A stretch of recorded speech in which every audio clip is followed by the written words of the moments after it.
So this just happened. We just found out that Charlie Kirk got shot. Look, I haven't seen anything that's been confirmed. Whoa. Murder for having a different opinion from somebody else. Interesting. Okay, why? Wait. As always, Joe Rogan doesn't hold back when it comes to the tough topics. But this time, his doubt ignited a firestorm that's spreading well beyond his podcast. In a recent episode, the host and comedian subtly hinted that something didn't add up surrounding Charlie Kirk's death. And before the clip even wrapped, the online world had already zeroed in on one other person, Kirk's widow, Erica. My wife joins us, Erica Kirk, Hi, the beautiful, everyone. legendary Erica. I love you so much. I love you. You're my best friend. Welcome to the Charlie. Suddenly, it wasn't just about what had happened. The real question became, who stood to gain from his sudden absence? And, somehow, every thread of speculation seemed to point to a single figure, former President Donald Trump. Surprisingly enough, he did pray for his enemies, which is very hard, but he... While Joe Rogan never directly accused anyone, his tone spoke volumes. The story of the Turning Point USA founder's death is becoming stranger by the day. Rogan called it unusual. A simple word, yet enough to open a door of doubt that few dared to step through. Something felt off, Rogan admitted. Charlie Kirk's passing sent shockwaves through the political scene. It happened in front of thousands during what should have been a routine stop on his speaking tour. Witnesses say the suspect brought a World War II artifact, sparking chaos, and then vanished under mysterious circumstances before being taken into custody hours later. From the moment Rogan heard the details, neutrality wasn't an option. The narrative is that this is his grandfather's rifle from World War I and doesn't have a serial code. Okay. Interesting. Rogan just smiled. That's interesting, he said, laughing and shaking his head. The notion that someone could dismantle a centuries-old artifact and reassemble it in mere minutes with perfect precision seemed almost impossible, bordering on absurd. But his doubt didn't stop there. Rogan went on to highlight how every detail appeared almost too perfectly planned. The investigation moved at a suspiciously fast pace. The motive was announced with uncanny neatness, and the entire scenario seemed to fit unnervingly into the already tense political climate of the United States. First of all, how did he get to the roof? How come nobody was looking? How come nobody was like, there's a direct line of sight between where he's sitting and those roofs? You guys didn't check? You don't have a drone? Like, that's insane. He closed by telling the audience he wished he could investigate the case himself, to see firsthand what really happened. Just one simple remark, "This story doesn't make sense," was enough to ignite a conversation that many had tried to suppress. If I were investigating, I'd walk in and say, "This doesn't add up. The details just don't add up," Rogan said. Within hours, his seemingly casual comment had taken on a life of its own online. Speculation grew fast, suggesting he wasn't just pointing at a suspect but hinting at something far deeper, a connection that suddenly put Erica Kirk in the spotlight. Skeptics wrote, "Add a few strange details, inconsistencies, and release them all at once and watch public confidence waver." At just 36, Erica carried her own presence. Entrepreneur, podcast host, former beauty pageant contestant, and now the new CEO of Turning Point USA. The timing wasn't just curious, it was alarming. Moments after her husband's funeral, she stepped into the very organization he had built from the ground up. No one claimed to have all the answers, yet to Rogan's followers, everything seemed too neatly aligned. Fans replayed the podcast, dissecting every pause, every smirk, convinced that his skepticism wasn't just about logistics, it was about something far bigger. The story felt too polished, too seamless, set against a political climate as tense as a wire under pressure. What began as casual doubt soon took on the weight of a potential cover-up, a perfectly orchestrated scenario designed to convince the public that all was resolved when perhaps the truth was still hidden. But whether Rogan intended it or not hardly mattered. The internet connected the dots, built its own narrative, and spun suspicion into a viral storm. Within hours, social media exploded, timelines were reconstructed, frames scrutinized, and the story earned a reputation as the conspiracy of the century. Yet the real spark wasn't the podcast, it was a video. Charlie Kirk's memorial, meant to be solemn and sacred, became a global spectacle. In a packed stadium with hundreds of cameras and top political figures present, former President Donald Trump took the podium to deliver his tribute. His voice was steady, deep, and filled with emotion. The room fell silent, but it was what happened after that held everyone's attention. With the crowd still standing, Trump approached Erica Kirk, enveloping her in an embrace. She trembled, tears still falling. He leaned closer, whispered into her ear, a gesture meant to console, yet to many viewers, it carried a strange, almost unsettling intimacy. In today's age of social media, a single moment like that can spark endless speculation. As the clip went viral, the conversation shifted. People stopped discussing grief and focused on body language, gestures, and the unspoken chemistry between the two. Some interpreted it as genuine consolation. Others suspected a carefully choreographed political drama. The footage was slowed, zoomed, and dissected. Erica's glance to the sky, her hand forming a subtle "I love you" sign, sent social media into a frenzy. Was it a spontaneous emotional reaction or a silent message? Background music fades, breathing slows, voice softens. In hours, discourse about mourning was replaced by debates over relationships, silent signals, and intimate gestures. Every frame became part of a story no one dared confirm, but no one could dismiss. Erica Kirk was no ordinary widow. Before her life as Charlie Kirk's spouse, she was already a recognized figure in beauty and media, a woman whose presence demanded attention. People once knew her as Erica France, model, social activist, and a standout contestant in the Miss USA pageant when it was still owned by Donald Trump.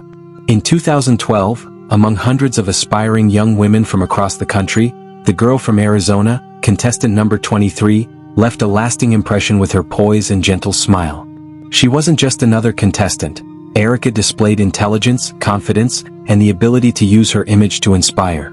From that moment, an invisible connection seemed to form between Erica France, carving her place in entertainment, and Donald Trump, the man at the helm of America's most influential beauty pageant.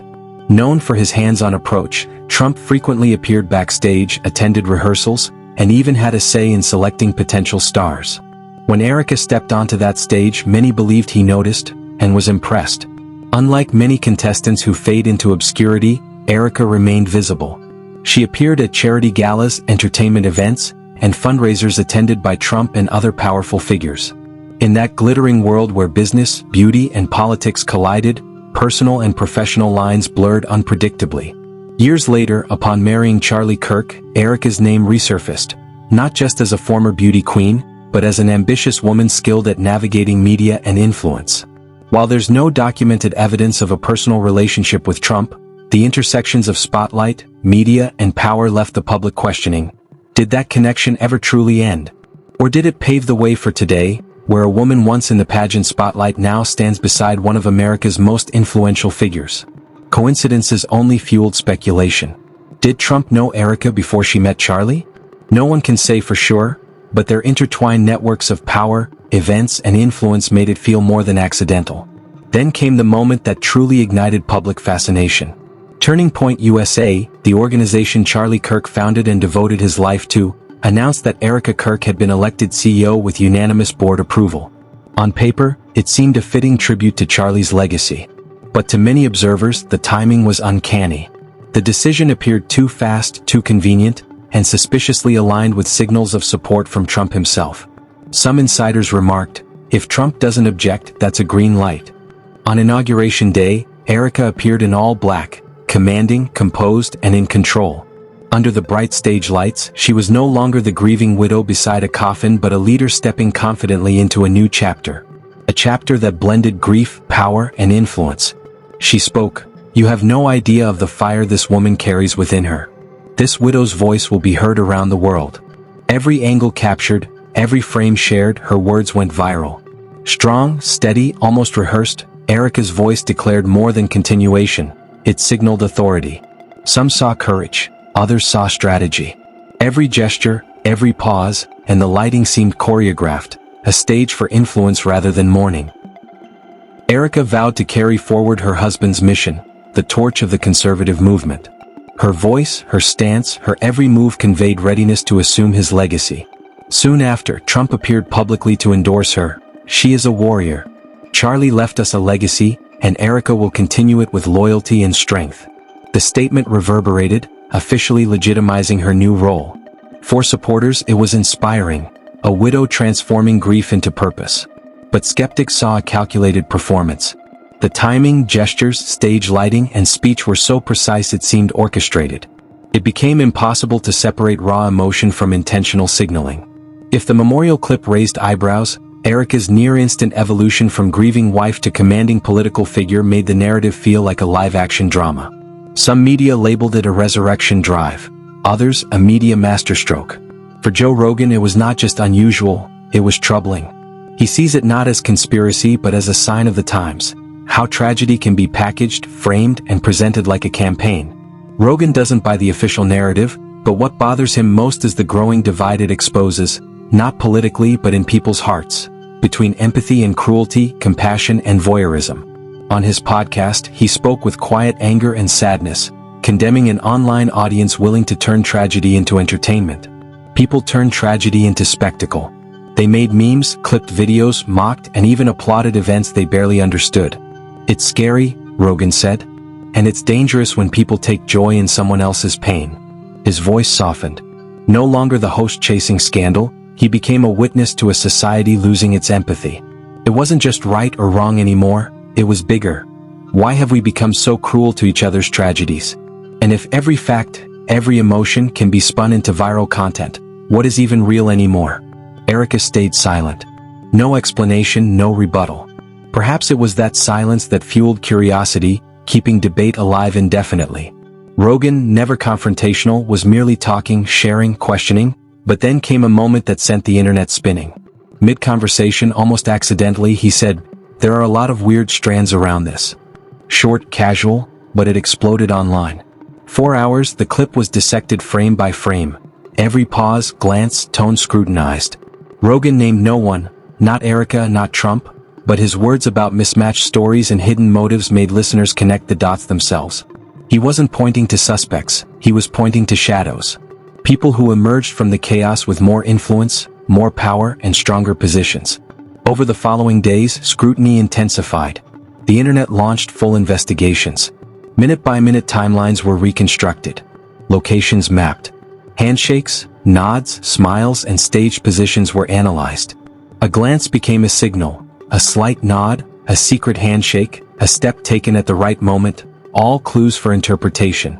Groups compiled videos from multiple angles, slowed footage to 0.25x, subtitled every line, cross-referenced every action. No one claimed proof, only questions multiplied. The heat of public attention magnified every detail, every gesture, every frame. Long articles followed. Some urged calm verification, others argued the public had the right to ask questions. Yet a growing chorus insisted, this is image management, a campaign disguised as reality. Silence didn't cool the story, it fueled it. Each day without explanation birthed new theories. Meanwhile, Erica's presence became impossible to ignore. Conferences, meetings, stages, hallways, every appearance dissected. Distance, posture, handshakes, polite hugs, all turned into data. To supporters, she embodied resilience, transforming grief into action. To skeptics, she was central to a carefully constructed narrative, a story too neat to be accidental. The internet found not silence, but noise. Clips, theories, analysis, endless speculation. Are we seeking truth, or a story that fits our biases? Erica now dominated stages, auditoriums, political events, even the White House. Always near Trump, sometimes introducing him, sometimes standing quietly behind, smiling with measured restraint. Their proximity sparked endless debate. To some, a mentorship, to others, an unspoken, mysterious energy. Viral photos captured fleeting glances, light touches, secret smiles, whispers. Words were unknown, but body language spoke louder than statements. Despite social media explosions, neither Erica nor Trump commented. She posted religious verses, church photos, messages of gratitude and mission. He, rarely silent, offered none. No tweets, no explanation, only images perfectly framed with both in shot. In the digital age, silence doesn't dampen rumor, it accelerates it. Hundreds of discussion threads, podcasts, TikTok analysis videos, collages, timelines, all dissecting every gesture, creating dozens of scenarios, each treated as first-hand experience. Joe Rogan remained central, not as instigator but as a gray zone observer. Between skepticism and belief, laughter and philosophy, he let one sentence ripple outward. This world is strange and silence sometimes is louder than words. Erica walked amid applause, skeptical looks, and a story that had outgrown her. Rogan isn't a politician, but his microphone carries more influence than multimillion-dollar campaigns. His audience spans all sides, believers, skeptics, leftists, rightists. They listen because Rogan speaks where others fear. When he calls Charlie Kirk's story strange, it's no casual remark. It's a crack that spreads into an earthquake. Rogan didn't just question an investigation. Intentionally or not, he rattled the conservative political landscape. If whispers linking Charlie's death, Erica's rise, and Trump's influence hold any weight, this isn't rumor, it's a political earthquake waiting to erupt. A single passing comment transformed a national tragedy into a cultural arena where truth, power, and celebrity collided, part investigation, part political theater, part social media phenomenon. Rogan sat at the center, watching the flames spread, knowing one sentence could alter the story's trajectory. Meanwhile, Erica remained poised. On stage, leading Turning Point USA events, her voice rang clear with Bible verses, declarations of faith, purpose, and mission. She commanded attention, a figure of action born from tragedy, navigating a world where every glance, word, and gesture is dissected, speculated upon, and viral within seconds. And through it all, Erica Kirk keeps the flame of faith alive. She avoids interviews that pry into personal matters. No comments, no reactions, no answering questions. When pressed, she offers only a faint smile and says, "This is not the time to dwell on the past. This is the time to build the future." Supporters call it the power of silence, a presence both steely and soft. Skeptics see it as a meticulously calculated media strategy, every frame, every glance, every word chosen for effect. Yet, one thing is undeniable. From the darkness of loss, Erica Kirk has stepped into the light. And whether the world approaches her with curiosity or suspicion, it can no longer look away. Critics label it evasion, arguing that her calm, composed image clashes with the storm surrounding her name. But silence may be her greatest weapon. Donald Trump has chosen silence too, neither denying nor confirming, simply appearing alongside Erica as an ally, fueling speculation further. Joe Rogan, as always, throws questions into the fire, watching carefully which sparks ignite. This time, his words touched a nerve across society, where truth, power, and grief intertwine. Ironically, Charlie Kirk, the man who built a movement on faith and truth, has become the center of a mystery. The story of him, his widow, and the forces surrounding them has become an enigma the world cannot stop trying to unravel.